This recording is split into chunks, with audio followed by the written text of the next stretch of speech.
Throughout history, many foreign armies have clashed, fighting for land, treasures, or as retaliation. But there are two warrior groups that never got to fight each other, as they were separated by thousands of miles and vast oceans. In today's video, we will discuss who would win in a battle between the Buddhist Shaolin monks and the Nordic Vikings.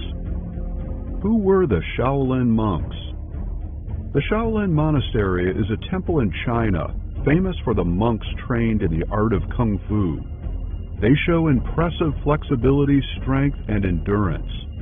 The Shaolin monks have established a worldwide reputation for being the ultimate Buddhist warriors and a force not to be reckoned with. The history of Shaolin started 1,500 years ago when a stranger arrived in China from a land in the West. He brought with him a new interpretation of a religion that now spans into modern-day China. Buddhists are generally considered a peaceful religion and value principles of nonviolence and self-sacrifice to avoid harming others. That being said, there was a special group that were trained to be fighters when peace was not an option. These Shaolin monks were loyal soldiers that stood up to fight tyrants and raiders who wanted to violate their sacred temple.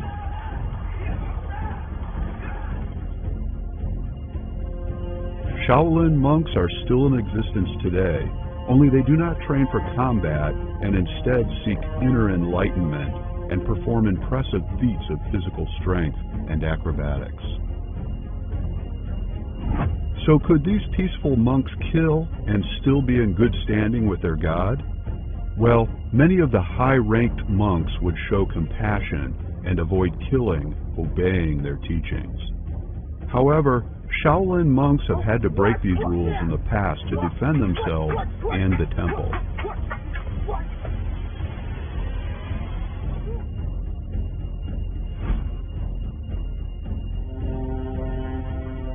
Who were the Vikings? The Vikings were a Norse people who primarily came from southern Scandinavia, which is now present-day Denmark, Norway, and Sweden. From the 8th to the 11th centuries, they traveled across Europe to raid, loot, murder, pillage, and violate the communities that they came in contact with. Vikings have become infamous in history for the wave of violent crimes that shaped the genetic makeup of many countries. Who would start the fight? Buddhist monks would train at the Shaolin Temple in a form of the religion known as Chan Buddhism. The core philosophy of this religion was to perform hard labor to achieve enlightenment, working their bodies to exhaustion, which would unlock the mind's full capability. Wei Nang, a legendary figure in the early history of Chan Buddhism, wrote that he would pound wheat into grain over the course of weeks, allowing him to reach a superior level of knowingness. With this philosophy and the need to protect the temple and its treasures, their strength evolved in such a way that built an efficient defense. They did not need to attack others, as it was not what they were seeking to achieve in life. When it came to the Vikings, they measured what they could gain against the resistance they would face. They would usually prey on settlements with weaker inhabitants, but were also willing to fight extremely hard for much larger prizes. If the Vikings saw the scale of the Shaolin Temple, they would rightfully assume that treasures, some of which were priceless to the monks, would have been stored inside. Therefore, the Vikings wouldn't hesitate in trying to raid the temple, willing to storm the peaceful society to strip them of their food, artifacts, and currency. Vikings were bulky brutes who used intimidation and violence to forcefully take what they wanted. They were a warrior breed that spent hundreds of years traveling Europe, as well as other places like Ireland, Iceland, Greenland, and Canada. Despite the experience they may have had during their long history, the majority of Viking clans were made up of peasants who were poorly trained and insufficiently equipped for battle. Shaolin monks trained 7 days a week from 5:30 in the morning to 6 in the afternoon, only stopping to eat. This means they were far better disciplined and more universally trained throughout the ranks. A Viking's diet was rich in protein, as meats were a common part of their diet, as well as bread that they would steal when storming settlements. This gave them more bulk and raw strength, but compared to the monks would slow them down, especially if they wore armor. Shaolin monks would eat a plain vegetarian diet, which had reduced protein that made them leaner and quicker. Commonly, they would feed upon fruit, vegetables, white rice, noodles, and steamed buns. Though the attributes of speed and endurance were enhanced in the monks, they would not be as physically strong as the Vikings. With the right weapon, they could deliver a swift and deadly blow, as long as it could cut through any armor worn and bypass their blade. Though the monks were known to train with steel weapons, the majority concentrated on unarmed combat and staff fighting. Vikings, on the other hand, used superior blades and other blunt weapons to inflict as much damage as possible against the people they targeted. When it comes to actual combat experience, Vikings excel. Shaolin monks would prepare for battle by practicing with each other, but would rarely need to use their skills, as their numbers and fearsome reputation would typically discourage raiders. Vikings were warriors who fought among each other to settle disagreements and to establish their role among the clan. Like the monks, they too practiced with each other to hone their battle skills.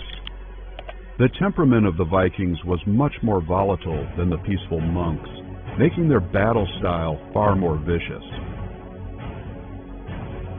In fact, Vikings believed that the only way they could get to Valhalla, which was their form of heaven, was to earn a glorious warrior's death. This made them ruthless and fearless, a terrifying combination. Some warriors were even known to eat poisonous mushrooms, so that they went berserk in battle, ensuring they fought to their fullest potential. There is a misinformed view that all Vikings wore armor into battle. This isn't strictly true, as many were peasants joining ranks for a better life. Though many wouldn't have had chainmail, shields, or leathers, overall they would have had more than the Shaolin monks, who wore none. What most Vikings lacked in armor and shields, they made up with in formation and ruthless intensity during battle. So what exactly would the Shaolin monks have in terms of defense? Well, all Buddhist monks train their minds to ignore all pain inflicted upon them, even those suffering grave injury. This would mean that if a Viking attacker greatly injured a monk, they would not allow the pain to incapacitate them. Though this would not necessarily save their life, it could keep them fighting long enough to pay the favor back. Who would retreat first? If the Shaolin monks were challenged at their temple, they would, without a doubt, stick to their oath of protection and fight with everything they had to protect their sacred land and the artifacts it possessed. This means they would never retreat. Despite their lust of bloodshed and stealing, Viking raiders weren't used to their opponents fighting back. They would often charge through a settlement or village in the dead of night, ambushing them as they slept. This would catch them off guard, resulting in death, capture, or force them to flee. If the Shaolin monks were to stand up for themselves and defend the temple, then it is possible that some of the less honorable raiders would withdraw. That being said, those who seek entry to Valhalla would become the worthy opponents and push forward. Of course, a battle between the two would come down to numbers. Vikings were known to travel and sail with many of their kind. If they attacked the temple with more or an equal amount to that of the monks, the peaceful protectors would find themselves losing in a bloody and violent massacre. If the monks had a much larger number of warriors, it could be possible that they would last long enough to take the victory, though they would be far less in number by the end of the conflict. The monks were universally skilled and disciplined, fighting only for peace. The Vikings were experienced and fought for honor and riches. The monks would not meet on a battlefield to accept combat, meaning that they would be challenged on the steps of the temple. This would back them into a corner they wouldn't dream of leaving, even to renumber or to formulate a strategy. In conclusion, the Vikings would be met with a challenging resistance, but their blades and thirst for glory would claim the victory.